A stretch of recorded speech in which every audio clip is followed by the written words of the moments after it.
decided was that this is what's in the program, so I'm gonna do this first. And then if we got time, I'm gonna segue into the bike shop of the future and try to hit some of the highlights, because there's some folks that won't be here this afternoon for the 1 o'clock session. Does that agree with everyone? Okay, now, as those of you that have been in the seminars before know that I'm open to questions, interrupt me anytime. More than happy to do my absolute best to answer. If I can't, I will get you an answer. My presentations will be available to anybody that leaves me a business card or a note. When you depart, I'll make sure you get the presentations in total. If you want both of them, in fact, I'll probably send out both of them anyway. So you'll get 2 complete PowerPoints, since we got mixed crowds that are interested. So, you know who I am. I don't have to get into the detail here. I'm the resident futurist for a new organization, a new consultancy called Human Powered Solutions. And what we focus on is micromobility. So, inclusive of the bike business, the e-bike business, essentially micromobility is defined today, and it may change tomorrow, by the way. But this is any vehicle that's human powered electric assist, or electric, that's 500 kilograms or less in gross weight.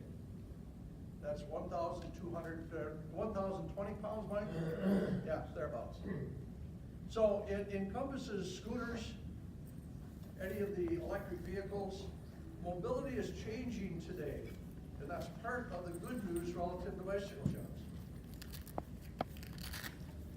So there's always hope, by the way, and we're going to discuss that briefly.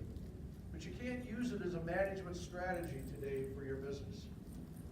And that's been part of what we've run into in the bicycle business. It was mentioned this morning that we're in crisis. No, we're not. We're in change. The world is in change. Retailing is having a problem right now because there are retailers that have figured out how to adapt to and deal with the changes, and those that can't, that don't. Some of them are still managing by home. Folks, there's still some seats if you want to sit. Nope, I guess not, I'm lying. Okay.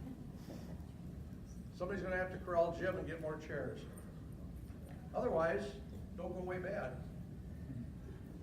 We're gonna look at then learning to adapt to changes, which is one of the key issues, strategies for the future. Then we'll open up to Q&A, and with the understanding that we're gonna try to segue to that bike shop of the future piece as quickly as we can within the overall allotted time frame. Now, here's the good news. You gotta keep this very much in mind. I put this into one editorial published in Green, that there will be bike shops in the future. Absolutely, without question. There will be bike shops in the future. Now, there will be mobility stores. Where'd you find the chair? Next door. Okay, if you need chairs, steal them from next door. We've had a lot of conversation about the bike shop is dead. No, it's not. Neither is retailing, brick and mortar retailing dead. It's just changing. And it is taking on different forms. Some of those forms have been successful, some are morphing, some are changing. The bike shop retailers that understand their market, respond to their consumers, and follow the fundamentals will be here tomorrow and the day after. There will be bicycles in the future. They'll just be different. We spend a lot of time in our practice talking to companies about how they can add different forms of electric assist. Has anybody looked at a Pinarello ad or their website lately? Now, for those of us into the Tour de France, and I'm sure there's some people that follow it, there are some folks in your clientele that every year live for the idea of going on a tour to France, to get into the team buses, to be able to follow the tour. I mean, they're real enthusiasts. But the bikes they ride today, more and more, have electric assist. And if you look at the Pinarello website, look at the ad for their electric bikes. They just added the second unit. This is Pinarello. That's Team Sky, right? Tour winners, if you want to get down to Grand Tour winners. 2 electric assist bikes. The systems are from Germany. They're contained in the down tube. Now, this used to be called cheating the wind and mechanical doping. But now it's becoming mainstream commercial, because if you look at the ad, here's this old Italian gentleman, much more svelte than I am, with a gray beard, And the young Italians come up behind him on their Pinarello road bikes, tap him on the shoulder, you can see him mouthing ciao, and they start up a hill and they drop him like a hot rock. And what does he do? He hits the little control on his handlebar and smokes him. And then the last shot is a pullback, and here he is out in front by like 6 bike lengths. And these two guys are young fellas, are going after him, trying to catch up. Now, that's exactly what the old people look for, the seniors. And so they're not gonna tell you they got that electric assist system down in the down tube. They may explain what the control is for, but the whole deal here is that you can keep cycling into old age, into your senior years for the baby boomers. Take a look at adult tri-wheelers. The tri-wheel recumbent is the biggest category in recumbent growth in this country. Probably over half of all recumbents sold in the US market, and it's a growth category, are adult tris. Go down on the floor here, look at cat trike. I'm a little bit prejudiced. But go down and look at cat trike, and that's what that's all about. It's all about high quality, riding fast, keeping up, and now you're dealing with the seniors who have chronic neck and back pain that cannot ride in comfort a normal bicycle today. There will be bicycles in the future. You just have to be able to adapt to what the market wants. There will be bicycle riders in the future. The key here is that not all bicycle riders may own their bike. They may rent, they may lease.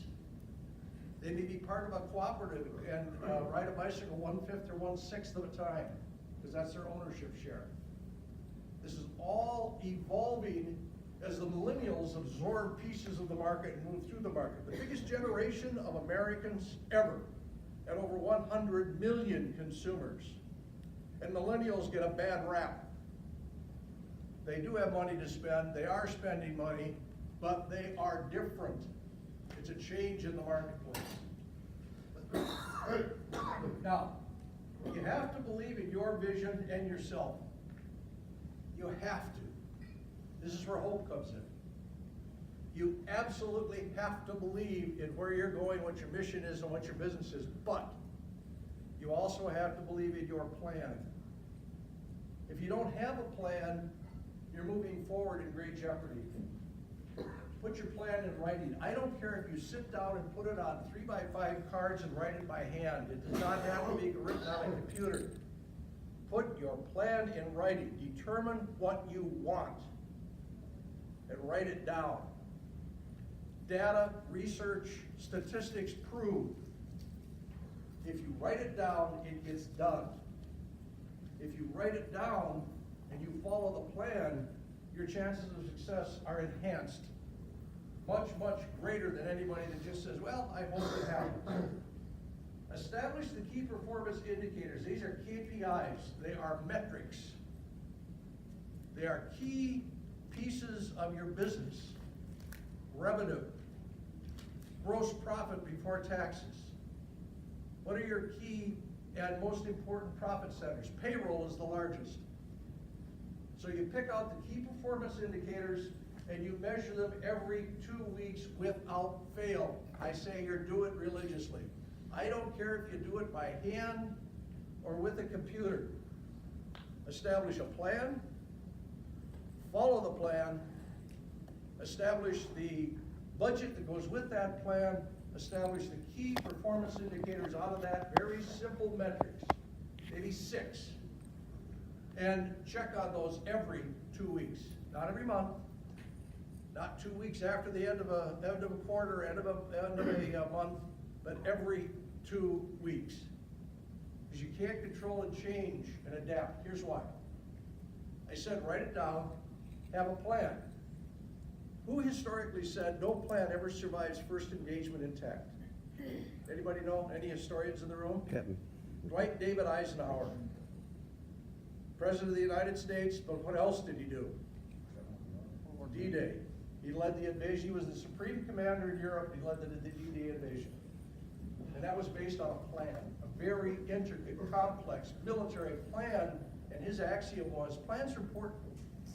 Planning is everything.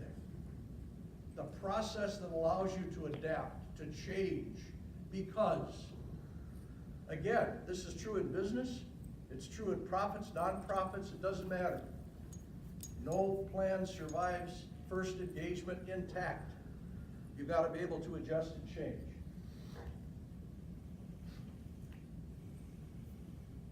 So, review your plan and your KPIs every 2 weeks. Revisit your assumptions as well. Every plan should be based on assuming, because you have to. What's the economy going to be like? What's going to happen with imports? What will tariffs do to our marketplace? What will happen with suppliers? What's happened in the last 3 months? 2 major suppliers in our stream of business and commerce have left the market. ASI is gone. The Cell Group is still here, but the Cell Group has been cut loose from the parent in Holland. They've made it clear they're either going to sell it in pieces or they're going to shut it down. That's taken brands, stables of brands out of the market in the last 3 months. There have been changes in rideshare, dockless rideshare and dock systems. There have been changes across the marketplace. So, revisit your assumptions. What were the basic foundation? What was the core of the plan that you put together? I'm going to sell recumbents because older people are going to demand those products and be part of my category. If they're growing, then understand that and work with it. If certain categories aren't growing or you're not getting the market, then move on. I'm saying these in general terms. This could go to the detail of PAR. It could go to what we heard this morning about service. And by the way, I do think that the whole equation is much more complex than just the issue of increasing your pricing on service, although I fully agree. Years ago, I've said to groups that when you calculate your service rates, it's about $85 an hour, and you have to figure out how you integrate that in the business. But every plan is different. Every shop is different. So revisit the assumptions that you made. Anybody heard of a shop in Connecticut? Chris Zane's? Anybody? Okay, some have, some haven't. Big name several years ago. Yeah, he's written a book that actually details the secrets of his success over the years. So this is a multi-billion-dollar operation. He started a second store. He's basically made his money on a single store operation. He sells a name brand, but he also has a philosophy and an approach. He starts off by valuing and establishing the value of every customer. What's the lifetime value of a customer? And if you buy his book, you can see what that calculation is. He didn't write the book for you guys. Because the bike industry, the NVDA, CABDA, the associations, the co-op, it doesn't matter, nobody wants to talk to Chris. Because he does stuff that makes you nervous. Little things like when you walk in his store, every item under $1 is free. I know that we were told today that free is not a good thing. Well, it depends on how you value the consumer. And yes, it's all about making money for you. It's all about making money for your business. And making sure that you religiously go to those KPIs and make sure you're tracking the plan metrically or monetarily to make sure that you are producing the profit that you forecast. Now, I say these things to spark some questions because we have to move forward here in the presentation, but just revisit those assumptions you made and realize that some of the things that we take as being heretical, or being a heretic in the form of a Chris Zane, bringing to the marketplace, have worked to make a lot of money for certain dealers if you carry it forward in a plan with your staff. Now, core strategies. The absolute core of a plan is simple. It is so simple that there are 3 ways and only 3 ways you can grow your business. And that's the heart of the plan. What are the 3 ways? Increase the number of customers. This is all logical. What do you have in your plan to increase your number of customers? And stop and think about that. What about the look of your store? What about the staffing of your store? Here's one of the pieces I think that's a little more complex than just service. The people you put out front to meet the public have to be customer service professionals. It's a term of art. What do they have to be? They have to be people that want to serve. How many times do we make them? And listen, I started a bike shop in 1957. So I've seen this going back to the old days, where it was easy to promote the mechanic, and the mechanic got out front and didn't want to be there.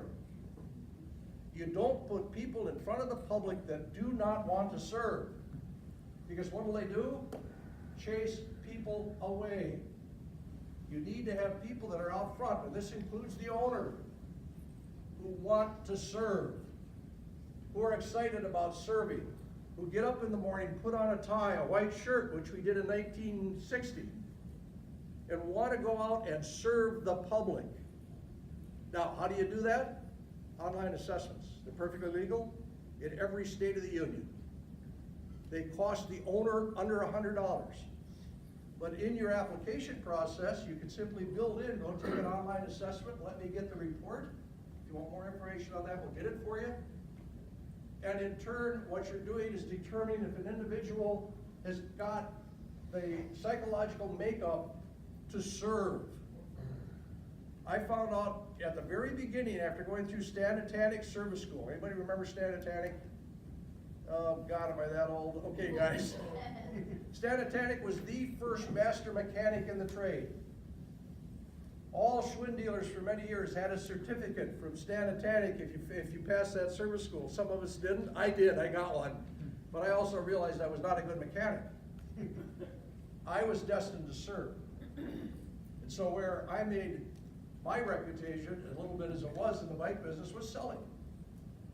1 year at the Hazel Park Cycle Center where I worked, I personally sold just under 1,000 bikes. And that was the kind of contest they were holding and working with the sales staff on. Now, I'll make this quick. The guys I worked for at retail were exceptional. Absolutely exceptional. They founded the Park Tool Company. That's how exceptional they were. I'll tell you how stupid I was.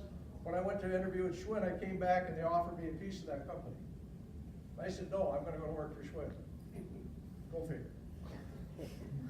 Number two, you increase your number of customers, then you increase the number of transactions with your customers. And lastly, increase the value of transactions with customers. So what's the building blocks? Customers. And you make sure that you increase the number of customers, you increase the number of transactions with customers. This translates to customer retention and acquisition. Why does Chris Zane in his store give away any item that's under $1? Mom comes to the desk and says, my son would like this item here. The salesperson says, it's under $1. Go ahead and take it home. What do you think that does to getting the consumer back in? What does it do for goodwill? What does he write it off to? Advertising, promotion. So you got to add into the equation getting them back in. First retaining and then acquiring. When you get to the transactions with the customers, this is contact, communication, and more importantly, close rates. Paul, yeah. You had a couple of comments at breakfast about close rates, but also the comment I had made was, look, I know in talking to dealer groups, if I said, show me a raise of hands and let's talk about what your close rates are. You guys are calculating in your heads. Now, does anybody truly know what your close rate is? What's the close rate? The number of sales, I don't care what amount, the number of sales per customer contacted during the day by total staff. That's a close rate. Kill ratio. Well, yes, Paul calls it kill rate. I don't care what you call it. It's the number of customers you actually sell something to. The national average for bike shops is 20% or below. Most shops are thinking, oh, no, mine's 50%. Mine's 70%, right? Let's go through your heads. Do you really know? We used to joke about it, Jay. Say again, Paul? We used to joke about it. Sometimes, let's say we had 10 customers, and out of those 10 customers, we sold 8 bikes. And it was Lions 8, Christians 2. Yeah. Now, it's an extremely important metric. And maybe one of the things you want to include in your KPIs, close rate. How do you quickly measure this? Well, there's sophisticated systems you can buy with door closers and computers. Go get some poker chips.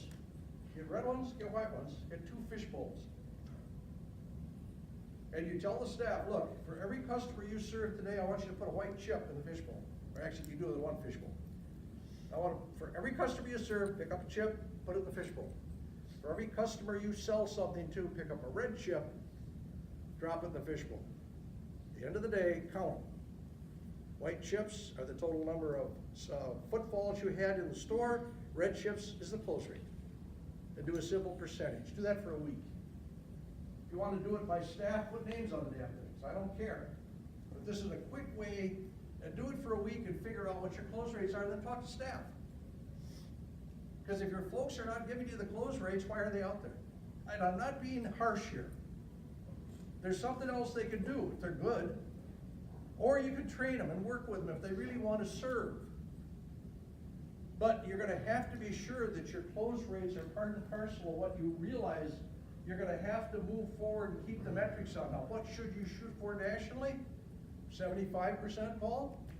We try for 100. I mean, that's our unrealistic goal. 100 is unrealistic, 75 is realistic. Right. 80 is realistic for some. How did I sell 1,000 bikes in a year? Or 988, I think is the way it turned out, or 89. Now think about that. How many of you sold 1,000 bikes in a year? Individually and personally. And how do you do that and still I was an assistant manager, keeping inventory, doing other things, ordering and so on. How do you do that? Customer contact, the whole approach you make to a customer. I never let a customer out of my sight without them having the sales literature in their hand, with a product that I talked to them about circled, and my calling card stapled to the literature. My fellow employees got to the point when I was working the retail floor, when the phone rang, the bulk of the customers were asking for me, and they didn't want to call me and say, Jay, it's for you, it's a customer. Because this is back in the old days, before cell phones, before internet. It was a simple, old-fashioned way of saying, hey, here's my calling card, call me. If you want that bike, I'll go ahead and get it set up for you. It's working all the time to service, and somebody said it over here, the customer. The key is the customer. And then increasing your value of transactions, upselling, and add-on sales. We are lousy at add-on sales. I used to do seminars for outdoor industry, and in one of the seminars we talked about the basic add-on sale philosophies. And I said, look, you can do something as simple as sell socks. I realize that's not huge in the bike business, but in outdoor it is. Socks are a big commodity. And there was a young lady in the audience who was third generation, had just gotten out of college, was working for her grandfather and father in a big outdoor operation. And we had a little bit of conversation about this, but go back and see about incenting staff and working with staff to make sure they sell more socks, put them near the cash wrap, deal with the whole thing. Came back the next year, and she was in the audience. She raised her hand when I got to this point. And she said, and I can't remember the number, but she said, look, I got a promotion from my grandfather and moved up a notch in our organization because I introduced incenting the staff to increase add-on sales by selling more socks. We sold so many socks that it blew my family away, and I got a promotion because of it. And it's just one example. Little items every day, they add up. So, strategies for the future that are your core: increase the number of customers. This is customer retention and acquisition. It does include what is referred to as being sticky. Does some of you sell coffee? Or food? Why? Because it gets them in the store. You may break even on that, but it gets them in the store, right? Getting consumers in the store, and then in turn, making sure that you sell them something and you work on the transactions. You have contact. Who's got sticky built into, or customer acquisition built into business plans? Is that Starbucks in front of you, sir? Yes, sir. Anybody look at Starbucks business plan lately? Go on the website. What's the core of their business plan? Customer, the store being sticky, and the whole idea of the store being third place. That's the way they state it. Starbucks wants to be your third place. What's third place? First place? Home. Second place? Work. Third place? Or your bike shop. All right? That point made?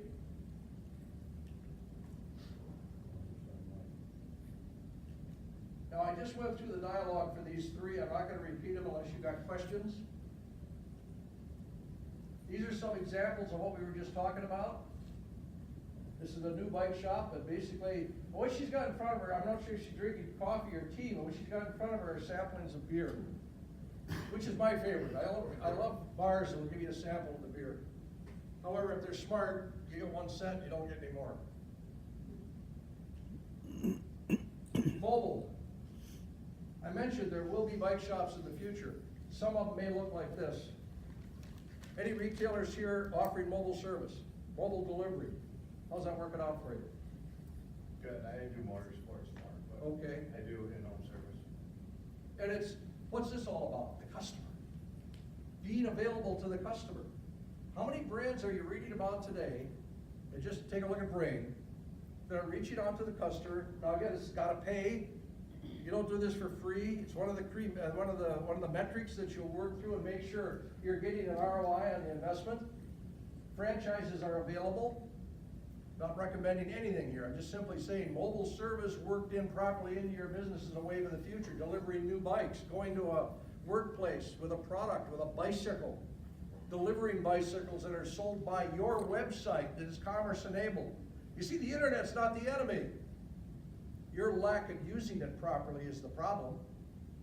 And it can be a profit center. Getting the customer to close with you, to interact with you can be electronic. It can be on your smartphone. It can be an iPad interface. It can be an app. It can be mobile service. It's all of the ways in which you can contact and work and interface with the consumer. So what will the bike shop of the future look like? I am not sure exactly what it's going to look like, but I think it's going to be some of what we see today, some that we haven't seen yet. And what's catching on are these philosophies right now in retail. Smaller is better. What's catching fire I see in the retail trade, and there were 6 retailers in the article I took this from, embracing showrooming or showroom concept are different things. Showrooming is a customer walking in with a smartphone, taking pictures and actually buying online in your store. A showroom concept is something that the large department stores and brands, Nordstrom, are all experimenting with today. You go from 90,000 square feet to 9,000 square feet or 900 square feet.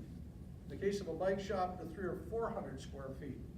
You show a representative sample with really good salespeople, customer service professionals that want to sell, that act as consultants, that sit with the consumer and then deliver that product to their home or office via the mobile service, or back at that location with central service, because you have to have it, at another location, a core location. But these are examples of smaller retail footprints and curated consumption, which is another one of the features that's being driven by millennials. Curated consumption. How many of you go ahead and stock your store based on what the rep tells you is selling?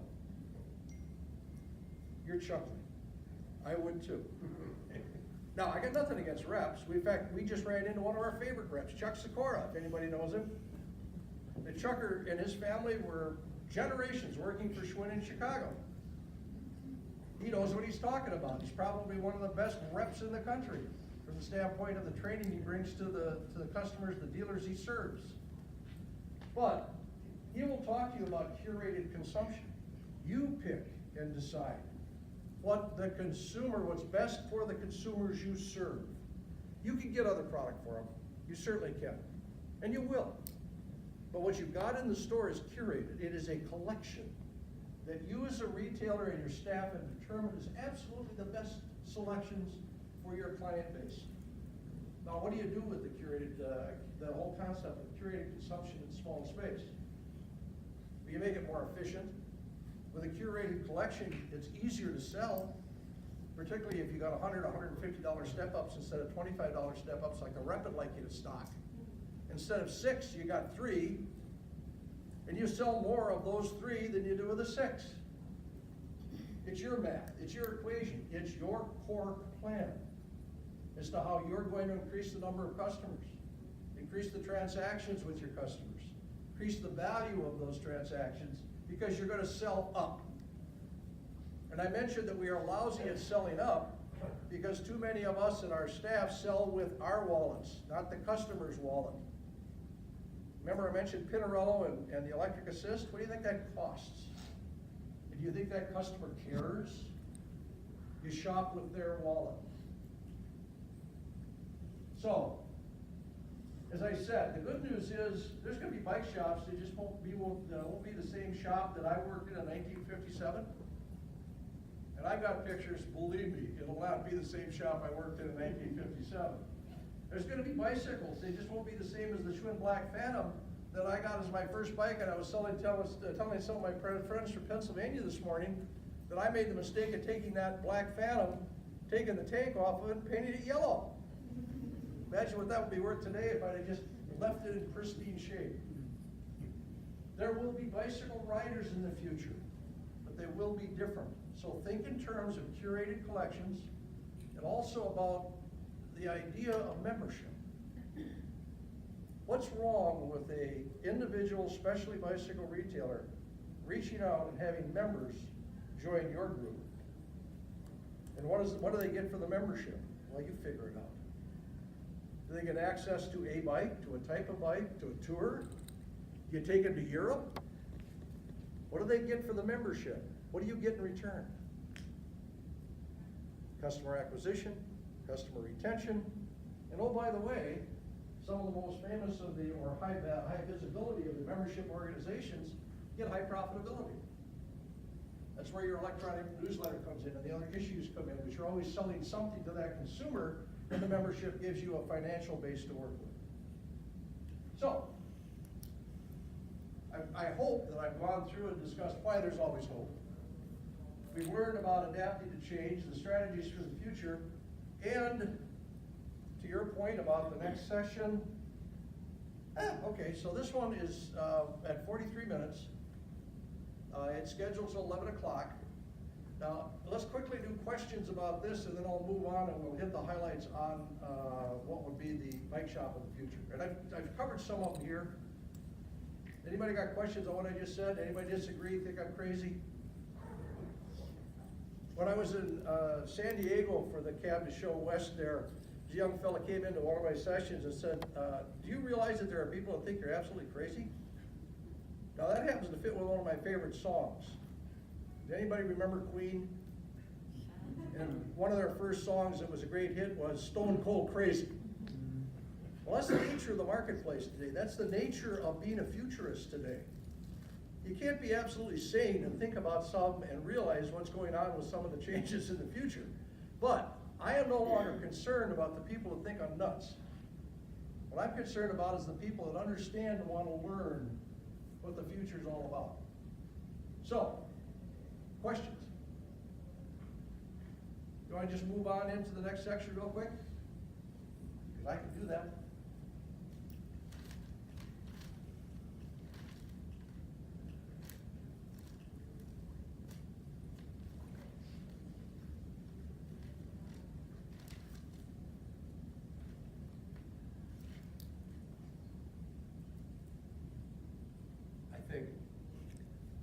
Oops.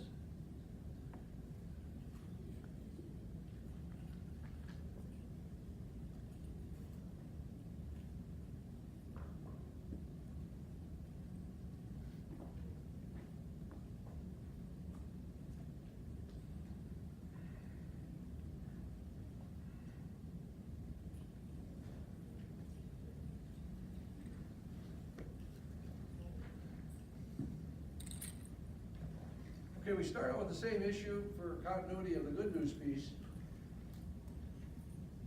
And the same three pieces about there will be bike shops, there'll be bicycles, there'll be bicycle riders, because those are consistent.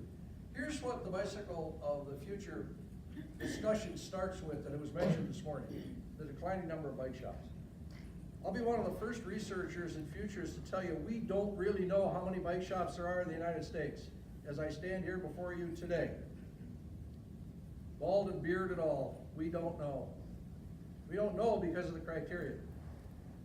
The NBDA for years has counted dealers based on a bike shop that is open 12 months out of the year, sells bicycles for 50% of gross margin, or I'm sorry, gross revenue or more. And I can't remember what the other criterion is, but It's that last piece that kind of leaves out the online sellers, leaves out the mass merchants, leaves out all of the other folks that are selling bikes in this country. It has now become really important that we begin to count properly and understand what this really means. Do you include mobile? I understand the NVDA is going to change their definition to include online and mobile sellers. I'm not sure if that's true. Is there anybody here that knows that for a fact, one way or the other? But this is what we've seen over time. Now, when I joined Schwinn in 1966, we had 15,000 Schwinn dealers. During the bike boom, we had less than 2,000 when we sold the most bikes we ever sold in the history of the company. We were importing over 250,000 bikes plus making 1 million. And we did that with less than 2,000 dealers in the country. Then we built back as the bike boom ended. So it moves. This statistically, using the NVDA definition from, I think it's 2003 to 2013, shows the trend line to 2018. But again, it's based on a locked-in particular way of counting dealers and rejecting other people. And so that's got to change in order to get to the real number. I don't think this is the important metric or the important issue. I don't even think the loss of dealers is the important issue. I think the important issue is who survives in counting them. Not the ones we lose, the ones that are in existence and move forward. But I'm here to tell you, I'm not even going to guess at that number. I don't know. And anybody says they do know in the bike industry is kidding you at this point. Now, I can tell you that there are categories of dealers right now. And a year ago when I was here, you remember the multi-chain that I put up was Performance. 109 stores. But that's part of the change that occurred. Now you look at Eric's, multi-state, smaller than Performance. There's a number of these multi-state chains, and they're all tied to a brand at this point. So they're part and parcel of the brand stores. I know the questions was asked, what happened to concept stores? Well, for those of you that have been in Waterloo, Wisconsin, this is an exterior that they published of the Trek concept store that's now in their lab. But they've got definitely a pattern you follow. There are concept stores. There are 3 primary concept stores in the market: Trek, Specialized, and Giant. Giant seems to be, at this point, the one moving forward with more. The other 2, I'm not sure about Specialized strategy. The Giant strategy seems to be one of acquiring retailers. Those are all legitimate, but they also are silos. Each one independent of the others, none of them here. Because there are Giant dealers, I'm sure, in the room. I know Paul's a Giant dealer. I don't know if there's any Trek dealers or Specialized. Giant, any Trek? A couple of Trek dealers, a very prevalent brand. Any Specialized? Okay, so you know their philosophies better than I do. They're good brands. I know dealers that make good money with all 3 of them. I unfortunately know dealers that don't make money on new bicycles. I don't care what you're carrying. Because again, they haven't put together a plan, they haven't worked the metrics of the plan, they haven't looked at the KPIs. So it's possible any way you want to do it. But the chains, the multi-store chains and the brand concepts will be here in the marketplace. It's going to be harder and harder for you to come in or be part of them. And I'm not sure if they're going to move to sophisticated authorized dealer agreements beyond what they have, to franchising, or to wholly owned roll-ups. Their future is yet to be determined. The one thing we do know is that it's those 3 and then independence, which is essentially the reason you're at this show. Then you've got independent specialty bike shops. Many of you represent that group. Some may have some Trek, some Specialized, some Giant, maybe not. This goes all the way to bike shops that actually have locally made bicycles, which gets you to the New Wave bike shops as a group. This is a local Chicago dealer in Lincoln Park, Heritage General Store. Anybody here from Heritage General Store? Are you aware of them? Talked to somebody when I was in San Diego. This dealer has now opened additional stores in the Chicago market. Does that look like a bike shop? No, selling, it's got a cafe operation, sells coffee, and oh, by the way, locally made bikes. With an interactive, commerce-enabled website, a national audience, I think maybe international, and a full-service shop, which doesn't show in these pictures. What's the whole concept here? Being sticky, being the Starbucks, making sure that you're attracting customers, you get them in for a cup of coffee or a sandwich, and you sell the bikes. Now, Lincoln Park is a very interesting neighborhood if you know Chicago. It's about 150,000 to 200,000 households, all with household incomes above 150,000 per year. Young professionals. So this dealer, who's been around now 5-6 years, understands market and is now expanding in other neighborhoods in Chicago. So the new wave bike shops are a big piece of the future of these groups. Again, I showed this in the last presentation, another idea of another look at a new wave bike shop, and included in that are mobile, as to where they fit at this point. They may break off into their own category, but right now we put them into the new wave grouping. And then you've got online pure plays, who have been there, believe it or not. This particular site has been around way before there was a big brouhaha about online. This is BikeDirects.com. If you take a look at all of the bike sellers in this country, Walmart, Target, Dick's Sporting Goods, the better bike shops, all have online presences. There's virtually no channel of trade for bicycles in this country today that doesn't sell bicycle product online. I said in the earlier presentation, online's not your enemy. It's a tool. Your use of online, you're adding it as a tool to use as part of your profit centers is the real key. Now, some of us got all excited about Canyon. I'm not very fond of their logo, by the way. But a direct seller from Germany that was a hot deal.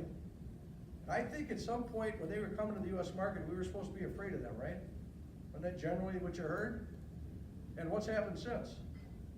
Not so much. Here's generally, again, you gotta take them into account. They're part and parcel of what's happening in the market. They're not the people that are gonna kill us off. You gotta look at this very carefully. Online's not your enemy. The online sellers and direct sellers aren't your enemy. If anybody's gonna kill off bike shops, it's us. See, our worst enemy is ourselves. What is it, what Pogo said?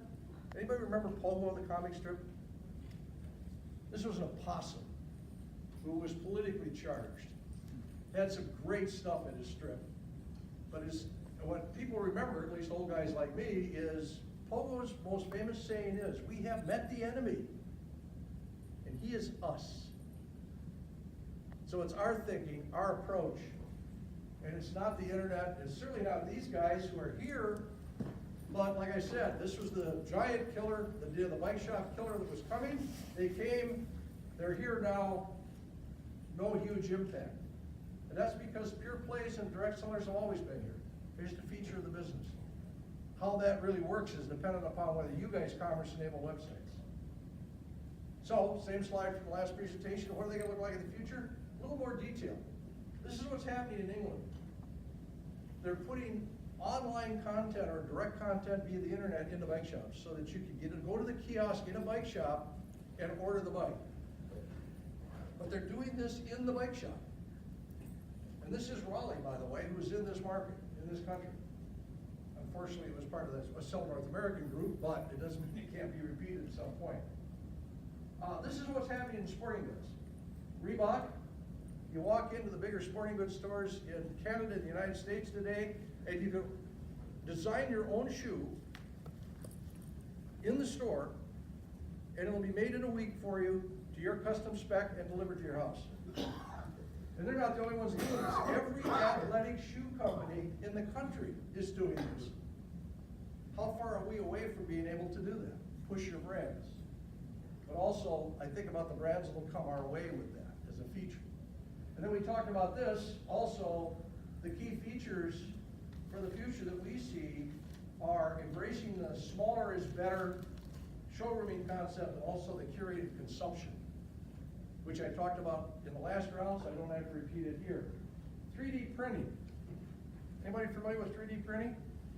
I'm here to tell you right now, 3D printing is used in every mid to small size airport, commercial airport in the country. Boeing does not ship parts into the small airports anymore. They ship in computer files. And the parts that go into the planes are made on 3D printers. If the FAA can approve that, and my friend Michael is a pilot, so he knows that that's stringent testing, do you think we can do that with bicycle parts? It's just up to the brands deciding they can make money at it and giving you the app to do it, because the printers are dirt cheap, well, dirt cheap, $3,000 and up. But 3D printing also will work its way into mobile, into the smaller stores. You won't need the storage capacity if you've got a computer file. So this is being done today in the aircraft industry and also in the military side. They don't stock parts, they don't have to. They have the app. They run the software, they make the part on the 3D printer. So going forward, you've seen this, we've talked about it. There will be bike shops, there will be bicycles, there's going to be consumers. The shops of the future, however, are going to embrace some of these concepts. The trucks specialized in giant create their own silos and their own marketing plans. The independents are going to have to create their plans. And I said in the first presentation, develop your core and then look at what's successful. And above all, the simplicity of increase the number of customers, you increase the transactions with the customers, increase the value of those transactions, and measure your metrics on a frequent basis. So those two pieces intertwine. Okay, questions? Because I think I've absolutely run out of time. Nobody's chased me out of the room yet. And you got two presentations for one. What a good deal. And I'm sweating. Okay, anybody that would like these presentations in total, just leave me a calling card in the front of the room.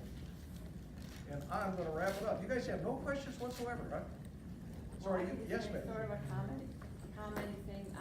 Basically, the retail experience, because I've been in retail pretty much my whole life, but I feel the retail experience is about an experience. It's not just going in, buying something Experiential, and yes. leaving. And I know this young group of people, they want to be noticed, paid attention, feel like they're like all it, you know what I mean? And so I really think that the points that you made on customer service, and because I know going in bike shops in the past, it was just like all these bike geek guys, you know, they didn't really give a crap about you in one respect. For now, we all want that one-on-one attention and know that we're the most important person at that moment in their bike shop, and Yep. it's about the experience, and that brings loyalty, and they'll share it. They're going to be your best form of advertising. Enhances the reason you've got to have customer service professionals that Yes. understand how to deliver Yes. that experiential experience, the experiential product, if you will.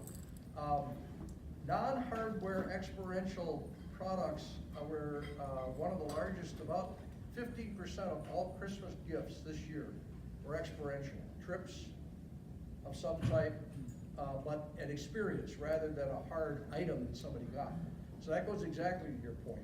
So when they're buying bicycles online, who puts them together? Who services them? Exactly. So we, as a bike shop, have to be, again, top-notch mechanics in our store. Not just a high school kid that doesn't know what they're doing with air of a tire. Absolutely. So if you get the customer service part and you get, I am the best mechanic in the state type of mode, that's how you're gonna survive. And that's that the also work you're creates the on. revenue stream you need to pay that mechanic the kind of money that will keep them there, with benefits. At the same time, having customer service professionals that you're paying the kind of money that will keep them there with benefits. And there's ways to do that, and I could get into the detail of it, but I know a guy in Dubuque, Iowa, a dealer. Anybody know Dubuque, Iowa? Not the greatest market in the country, right? Dubuque, Iowa, the bike shack. And next door is the shoe shack, which is part and parcel of what he does. He sells the fitness equipment in the winter.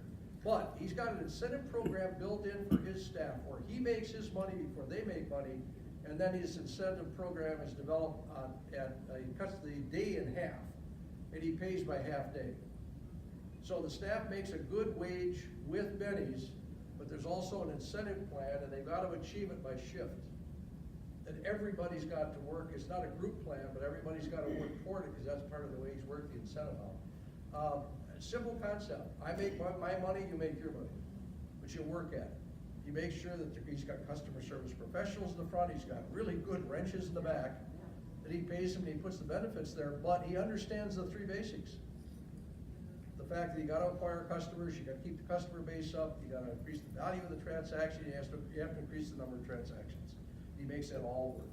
But yes, those are very, very good observations. Plus, in the olden days, when you would bring your bicycle to a bike shop to get it fixed, if you didn't buy that bike from that bike dealer, they were mad at you. You know what I mean? So you now can embrace that. We will take care of your bicycle because we're the best. Yep. And if you buy it online, I don't care. If you buy it from a shop in another city, I don't care. We'll fix your bike for you because that's where you make your money. Yep, absolutely, it's take care of the customer, Oh. Okay, folks, I'll make sure you get, this presentation, and if you need to get a hold of me,